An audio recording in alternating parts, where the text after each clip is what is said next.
कि रोशनी पोस्ट में रहते हुए भी और जब पोस्ट से हट जाने के बाद भी, क्योंकि ये मेरी जन्म स्थली है और मेरी कर्म भूमि भी। जो जन्म स्थली रहती है, कर्म भूमि रहती है, वहां पर लोग वादे नहीं करते हैं, वहां पर लोग प्रयास करते हैं। मैं आपको बता दूं, मैंने शुरू में ही कहा कि रांची राजधानी मेरा परिवार है, मेरा घर है। और एक बेटी एक बहू घर में वादे नहीं करती है बल्कि कार्य करती है। पुरानी राजधानी को ही कैसे सजाया जाए, उसके लिए रोड मैप में हम लोग बना रहे हैं। जनता की छोटी छोटी समस्याएं हैं, वो कहाँ जाए, किसके पास जाए। उस समय ना कोई बड़े चेहरे थे जिनकी बातें आप कर रहे हैं। वो लोग 10 साल से गायब थे, 10-15 साल कहाँ थे वो लोग, मैं वही तो पूछना चाहती हूँ। ठीक है, मैं उनके कार्यकाल पर सवाल नहीं उठाती हूँ। 5 साल हो सकता है उनका कार्यकाल बहुत सुंदर और बहुत अच्छा रहा होगा, लेकिन उन 5 सालों के बाद जब वो मेयर नहीं थी, तब भी तो वो सामाजिक रूप से भी कहीं नजर नहीं आई थी, ना ही सड़कों पर, ना ही जनता के बीच। तो आज ऐसी क्या होड़ लग गई कि वो मेरे आमने सामने, मैं उन्हें अपने प्रतिद्वंदी के रूप में कभी नहीं देखती हूँ। वो हमेशा मेरी बड़ी बहन रही है और कल भी रहेंगी, आज भी है। नमस्कार, मैं हूं श्रेया और आप देख रहे हैं लाइव लगातार। इस वक्त हमारे साथ बेहद ही खास मेहमान मौजूद हैं, लेकिन इससे पहले हम बता दें कि नगर निकाय चुनाव की सरगर्मियां तेज हो गई हैं और माहौल बिल्कुल ऐसा लग रहा है कि जो शतरंज की बिसात बिछ चुकी है।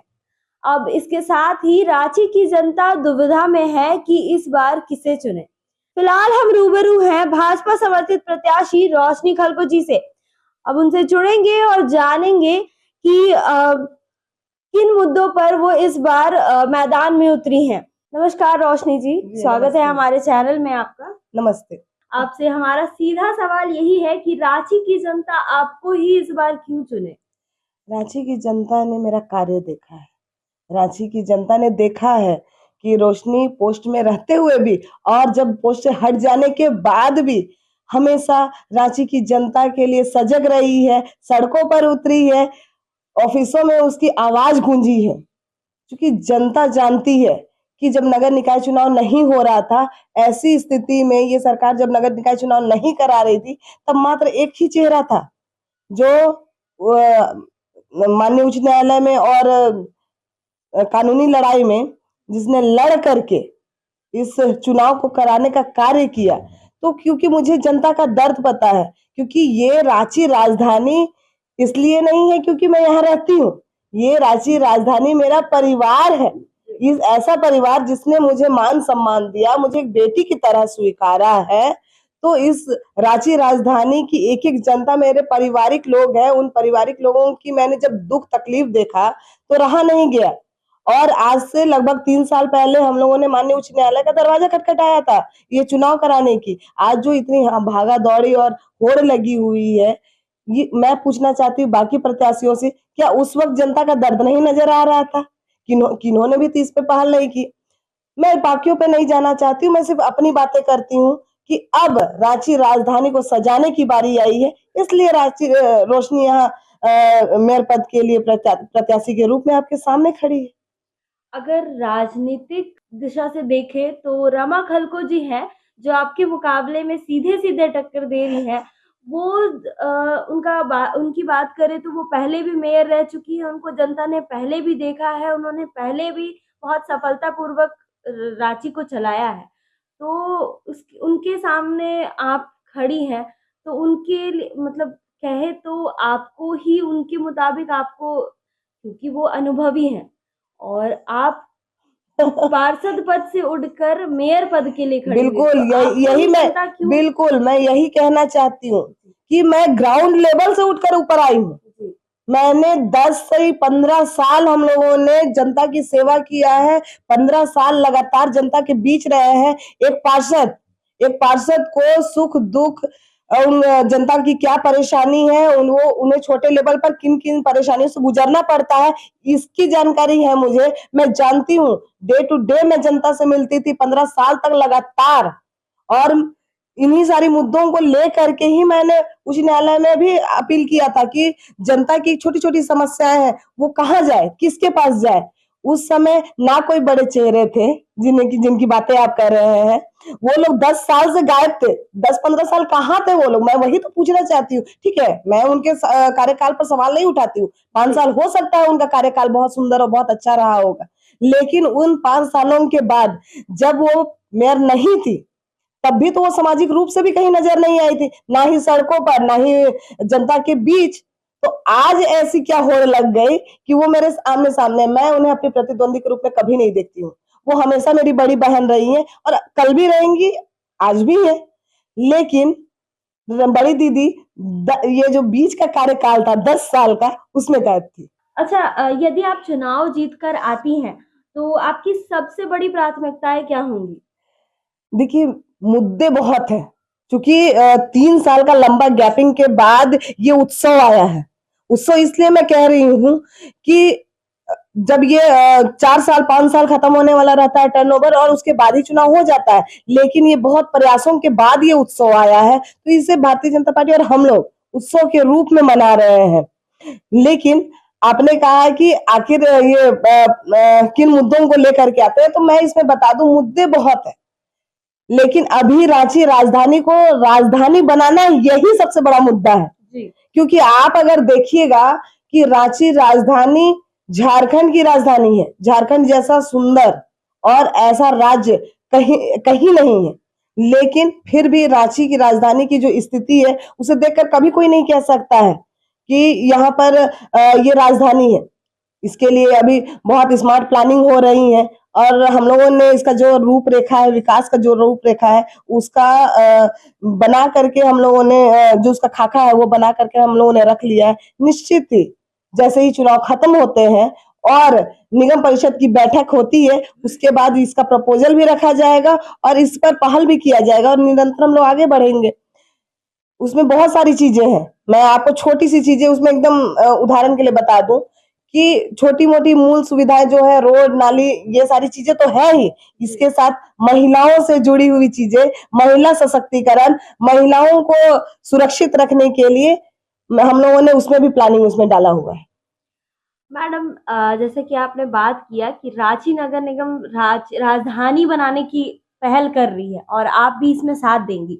लेकिन रांची स्मार्ट सिटी निगम की तरफ से कहा जाता है, लेकिन वो सिर्फ अभी तक हमें पेपरों पर ही क्यों देखने को मिल रहा है? देखिए, मैं आपको मतलब ये बता दूं, इसमें धरातल। बिल्कुल हाँ। एकदम आपका सवाल एकदम सटीक है। जी। बाकियों की पता नहीं, लेकिन मेरा मानना ये है कि जिसका घर रांची में बसा हुआ है, पुरानी रांची में बसा हुआ है और हम लोग यहाँ पर रह रहे हैं, अब इसी रांची को नया रांची बसा करके नहीं, ग्रेटर रांची नहीं बनाना है। यहाँ से उठा करके दूसरे जगह ले जाने वाली स्थिति में नहीं।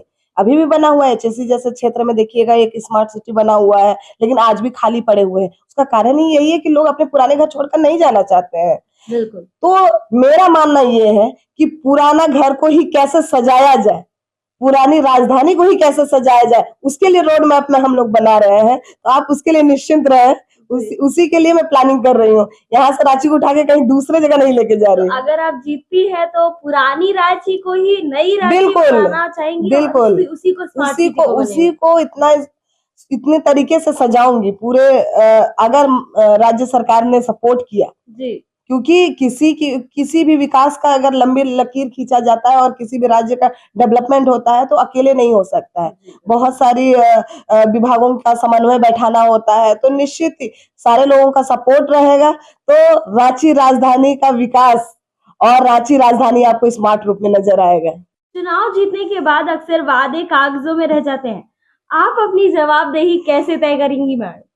आप मेरे कार्य को देखिए, मैंने, चूंकि ये मेरी जन्मस्थली है और मेरी कर्म भूमि भी, जो जन्मस्थली रहती है, कर्म भूमि रहती है, वहां पर लोग वादे नहीं करते हैं, वहां पर लोग प्रयास करते हैं। मैं आपको बता दूं, मैंने शुरू में ही कहा कि रांची राजधानी मेरा परिवार है, मेरा घर है और एक बेटी एक बहू घर में वादे नहीं करती है बल्कि कार्य करती है और उसे पूरा करने के लिए यथासंभव जितना प्रयास होता है उतना करती है। उससे ज्यादा मैं प्रयास करूंगी कि बच्चों से लेकर के, युवाओं से लेकर के, महिलाओं तक के लिए मेरे पास रोड मैप तैयार है कि उन लोगों के लिए क्या क्या करनी है। जैसे कि मैडम देखा जाता है कि जो रांची जैसे, मैं पूरे देश की ही बात करती हूँ कि कहीं भी जो महिला जो है वो सेफ नहीं है।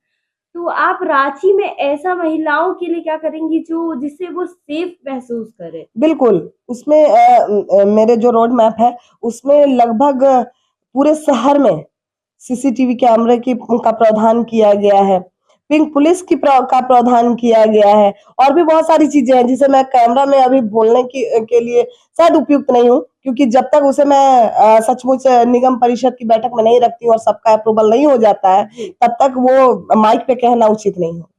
अच्छा बताइए, रांची में होल्डिंग टैक्स और ट्रेड लाइसेंस को लेकर जनता में काफी नाराजगी रहती है, क्या आप इसमें कुछ राहत देने का विचार बिल्कुल, करेंगे? एकदम। मैंने शुरू में भी कहा, जब मैं पार्षद कार्यकाल में थी, तो आप अगर प्रोसीडिंग उठा करके देखिएगा तो उसमें भी हम लोगों का कड़ा विरोध रहा है हमेशा। आप होल्डिंग टैक्स भी ले रहे हैं और होल्डिंग टैक्स के नाम पे आप कॉमर्शियल टैक्स ले रहे हैं और कॉमर्शियल टैक्स के बाद भी आप ट्रेड लाइसेंस मांग रहे हैं, तो ये कहीं ना कहीं गलत है, सचमुच गलत है। इसको सुगमता पूर्वक, सरलता पूर्वक और इसमें कैसे सरलीकरण लाए, उसके लिए हम लोगों ने प्रावधान डाला हुआ है। मैम, नगर निगम की बात करें या फिर बाकी सारी चीजों की बात करें तो करप्शन जो है वो बहुत बढ़ता जा रहा है, तो अगर आप जीत कर आती हैं तो क्या इस पर देखिए, कुछ ये काम ये करेंगी? एक पहल है। जी। मैं आपको बता दूं, करप्शन जैसी चीजें एक दिन में खत्म नहीं होती है, तो निश्चित ही मेरे आने के बाद मैं पूरी तरह से प्रयास करूंगी कि इसमें कमी आए और अपने स्तर से जितना हो सकेगा उसे उसमें प्रयास करूंगी कि कम से कम हो या फिर ना के बराबर हो, क्योंकि एक दिन में ये संभव नहीं है, जादू की छड़ी नहीं है कि घूमेगा और सब कुछ ठीक हो जाएगा। लेकिन हाँ, अपने स्तर से मैंने पहले भी कहा है कि जितना हो सकेगा उससे ज्यादा प्रयास करूंगी। अंतिम सवाल मैडम, अगर आप जीतती हैं तो अगले मतलब जीतने के बाद 100 दिनों की आपकी प्राथमिकता और 100 दिनों का कार्य क्या होगा? मैंने पहले ही कहा कि अपने परिवार, अपने रांची राजधानी वासियों के पास जाना है, उनकी जन समस्याएं जो है, क्योंकि इन 3 सालों में उन्होंने बहुत कुछ झेला है और अब वो वक्त आ गया है उनकी परेशानियों का खत्म होने का।